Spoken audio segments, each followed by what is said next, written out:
مفتی صاحب اگر جوائن کریں تو مجھے آپ نے بیچ میں انٹرپشن کر دینی ہے کہ مفتی صاحب تشریف لے آئے ہیں، تو پھر ہم انشاءاللہ ویلکم کہیں گے. سب سے پہلے آپ انہیں ویلکم کہیں صحیح طریقے کے ساتھ، اس کے بعد مجھے بتائیں کہ مفتی صاحب تشریف لا چکے ہیں اور وہ یہ بات کرنا چاہتے ہیں اس طریقے سے، تو انشاءاللہ تعالیٰ کیونکہ انہوں نے دوبارہ سے وہ کلپ شروع کر دی ہے، جہاں سے بات شروع ہوئی تھی وہ بات دوبارہ وہیں پہ لے کے جا رہے ہیں. کلپ کرنے کی تو ضرورت ہی نہیں ہے، کلپ تو میرے پہلے ہی ریکارڈڈ ہے، میرے عقائد اور نظریات سامنے ہیں، ان کے عقائد سے جو ہماری ریزرویشن ہے وہ ہم نے ویڈیو میں ریکارڈ کروا دی ہوئی ہے. کوئی ایسی چیز نہیں ہے جو دوبارہ سے ریکارڈ کی جائے.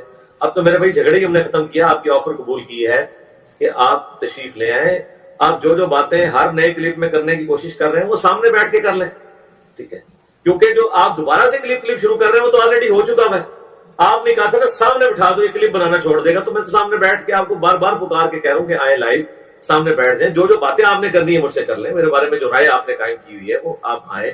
اور دیکھیں مجھے پرسنلی بہت زیادہ اس چیز سے ایک یعنی تکلیف ہوتی ہے اس حوالے سے کہ جو وہ خود بھی مفتی صاحب فرما رہے تھے کہ لوگ کیا سوچتے ہیں کہ ملک میں سیلاب آیا ہوا ہے اور یہ ہوا ہوا ہے اور یہ لوگ آپس میں کیا کر رہے ہیں. بالکل آپ کی بات ٹھیک ہے، تو یہ آپ سوچیں نا میرے بھائی، آپ کیوں نہیں سوچتے؟ آپ کیوں بار بار یہ جو ہے وہ گستاخی صحابہ کا الزام لگا رہے ہیں؟ آپ نے اپنی ویڈیو میں کہا کہ اس کے اوپر FIR کٹواؤ، اس کا چینل بند کرواؤ. ہم نے آج تک کہا ہے، میں نے تو کبھی یہ بھی نہیں کہا کہ یہود و نصارہ کے چینلز بھی جو چل رہے ہیں وہ بند کیے جائیں یا دوسرے فرقوں کے چینل بند کیے جائیں.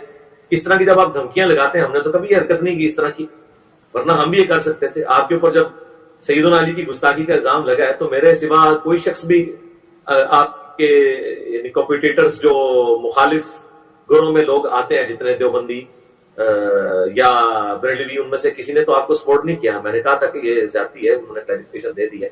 اور آپ جو ہے ہمارے بارے میں اس طرح کی سٹیٹمنٹس دیتے ہیں، میں نے پھر بھی کبھی اخلاق کا دامن نہیں جانے دیا. لیکن آپ بار بار وہی معاملات کر رہے ہیں، تو اللہ سے ڈریں اور اپنا لقمہ میرے منہ میں نہ ڈالیں. میرا موقف بالکل سامنے ہے، میں ویڈیو میں ریکارڈ کروا چکا ہوں. 3 عقیدے ان کے اوپر میرے جو دلائل ہیں وہ بھی آئے ہوئے ہیں. ابھی 3 حنفی علماء کے میں نے نظریات حضرت معاویہ رضی اللہ تعالیٰ کے بارے میں نے بتائے ہیں. اور آپ کیوں مطلب جان بوجھ کے بات کو طول دے رہے ہیں؟ اس طرح کرنے سے آپ کو نقصان ہوگا. آپ نے ایک آفر کی تھی اور اب آپ کو کہہ رہے ہیں جی معذرت کریں، میں جو آیا تھا میں نے تو آپ سے معذرت نہیں کی ہے. میں اب بلال بھائی کو بھیج دوں مزار قائد کے اوپر اور وہاں جا کے ایک ویلاگ بنائے کہ مفتی تقی عثمانی باہر نکلو، میں آگے ہوں دیوبندیت کا جنازہ نکالنے کے لیے، ٹھیک ہے؟ تو آپ کو کتنا برا لگے گا؟ وہ نکلیں گے کیا؟ کہیں گے یار کیا بات کر رہے ہو، یہ کوئی طریقہ ہے؟ سیدھا مفتی صاحب کے پاس آؤ. بھائی آپ نے بھی آنا تھا، اتوار والے دن میرے پاس آتے، میں آپ کو امامت کے مسئلے پہ بٹھاتا، آپ کو مین چیئر کے اوپر بٹھاتا اور آپ کے ساتھ بیٹھ کے خوشگوار موڈ پہ بات کرتے ہیں. آپ نے آیا اور پھر آپ آگے یہاں کے بھی مولوی میرے پہ مسلط کر کے جا رہے ہیں کہ جی یہ مولوی ہیں جی، اور یہ مولوی جو ہے وہ میرا نمائندہ یہ والا مولوی ہوگا. یار آپ کو بلایا تھا، آپ پوری بارات لے کے آگے، اس طرح ہوتا ہے؟ تو پھر میں نے وہ مسئلے حل کر دیے کہ اب تو اللہ کا شکر ہے میں لائیو آتا ہوں. آپ وہاں بیٹھے، آپ نے خود کہا مجھے سیکورٹی تھریٹ ہے، مجھے سیکورٹی گارڈ لانے پڑتے ہیں، تو ضرورت ہی نہیں میرے بھائی، آپ وہاں بیٹھے ہم یہاں بیٹھے ہیں. میں اس چینل پہ ہر جمعرات کو اور جمعہ دن لائیو آتا ہوں، آپ تشریف لائیں. آپ جو کہہ رہے ہیں فلاں کلپ بنا دے فلاں، میں کتنے کلپ بناؤں؟ میرے تو اتنے کلپ بنے ہوئے میرے بھائی. آپ کے ہزاروں لوگ آپ کے فرقے کو چھوڑ چکے ہیں ان کلپس کی برکت سے، اب اور کتنے کلپ بناؤں میں نے پھر وہی باتیں ریپیٹ تو نہیں کرنی، میں تو سب کچھ کر چکا ہوں الحمدللہ. تو آپ آئیں اور آگے ڈائریکٹ بات شروع کریں. شرائط والی کون سی بات ہے؟ میں نے آپ نے خود حضرت معاویہ کا ٹاپک ڈالا تھا، میں نے ایکسپٹ کیا.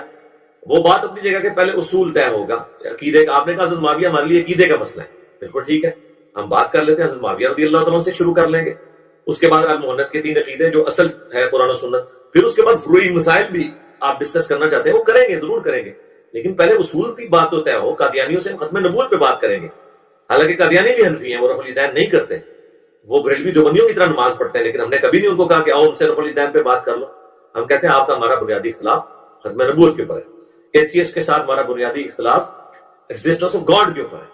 جب تک یہ ٹیکل نہیں ہوتا باقی سارے سوال فضول ہیں کہ حضرت عائشہ کی عمر کتنی تھی، نبی علیہ السلام نے اتنی شادیاں کیوں کی، لونڈیوں کا سسٹم کیا تھا، اور رومنز اور پرشین کے اوپر کیوں مسلط ہو گئے صحابہ کرام. یہ ساری باتیں بات کی ہیں.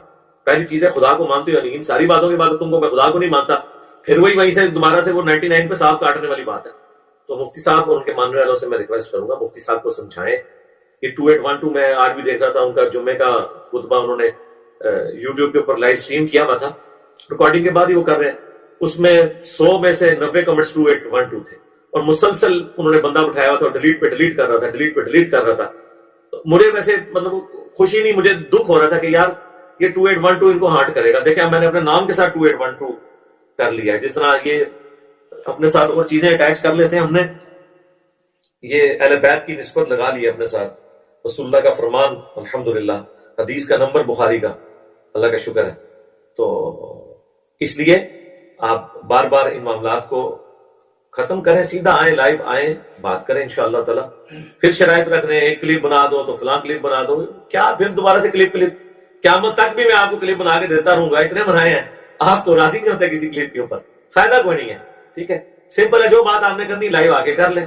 ٹھیک ہے، میں بھی بیٹھوں گا یہاں پہ، آپ اپنا پوائنٹ آف ویو رکھیں، میں رکھوں گا، ہو سکتا ہے ہماری کنفیوژن دور ہو جائے، آپ کو غلط بتایا گیا ہو ہمارے بارے میں.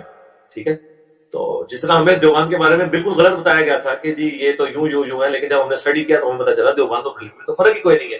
اسٹڈی کرنے کے بعد یہ بات پتہ چلی. تو اسی طرح ہو سکتا ہے آپ کی بھی کنفیوژن دور